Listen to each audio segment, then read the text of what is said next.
নমস্কার বন্ধুরা, ড্রাগন গাছে ফুলগুলো কেন শুকিয়ে যায় বা ঝরে পড়ে যায় বলছি, চলুন। এই দেখুন, এই যে একটি ডালে একটি ফুল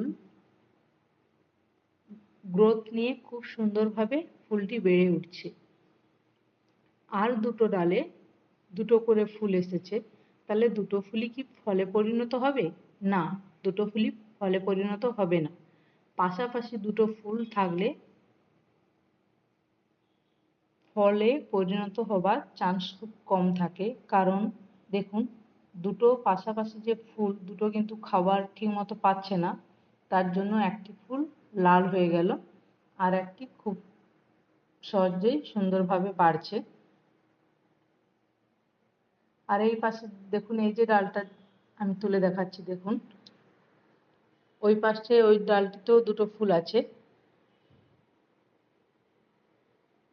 এই যে দুটো ফুল আছে, একটি ফুল খুব সুন্দরভাবে গ্রোথ নিয়ে বেড়ে উঠছে, আর একটি দেখুন লাল হয়ে গেছে।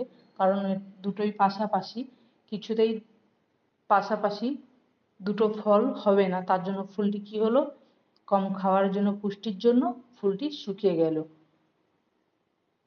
ভালো লাগলে ভিডিওটি লাইক এবং সাবস্ক্রাইব করে দেবেন। নমস্কার।